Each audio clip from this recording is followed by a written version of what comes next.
Most people believe change begins in January, a new year, a clean calendar, fresh motivation. But by February, the energy fades. By March, old habits return. And many people quietly blame themselves. They think they failed. But what if January was never the right time to change?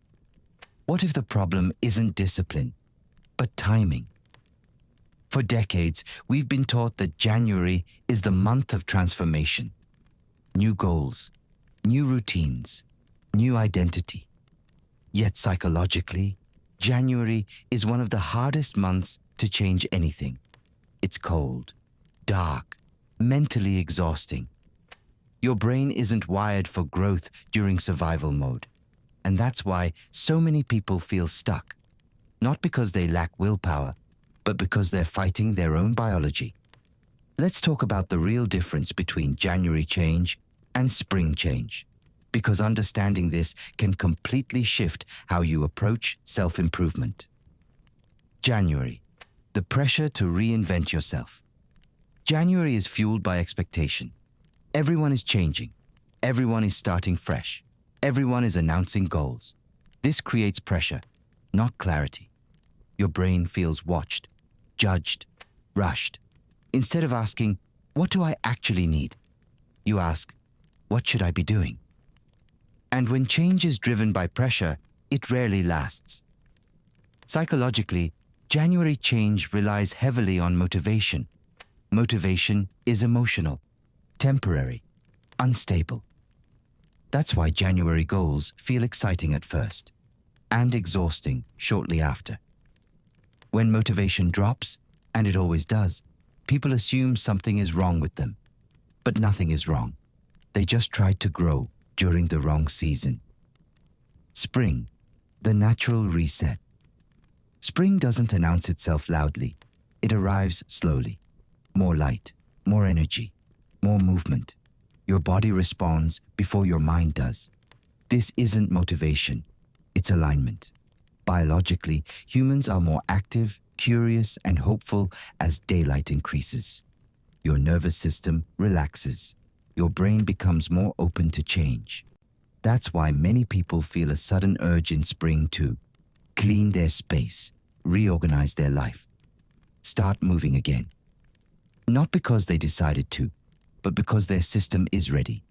This is why spring change feels lighter. Less force, less pressure, more flow. Why January? Change feels so heavy. In January, many people try to overhaul everything at once.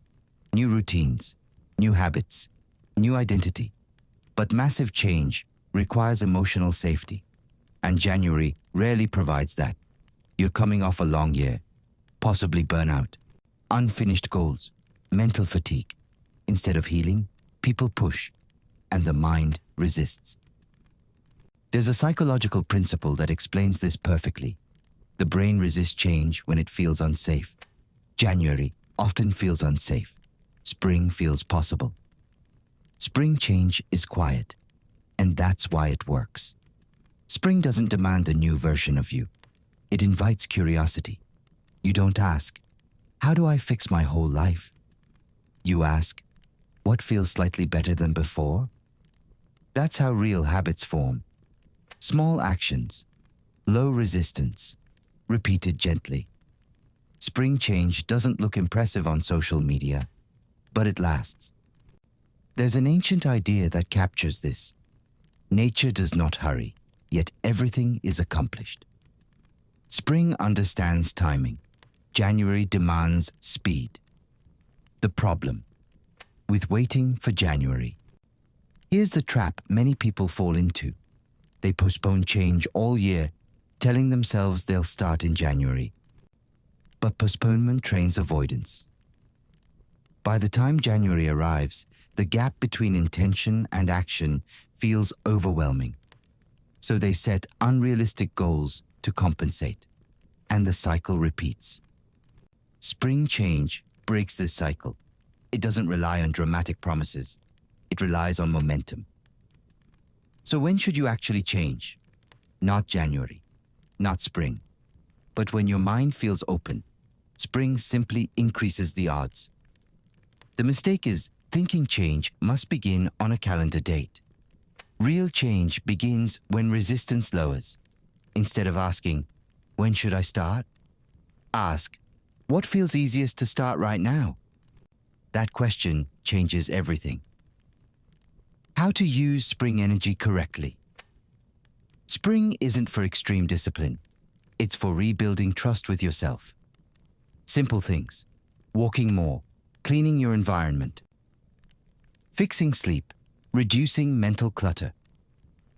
These aren't small, they're foundational.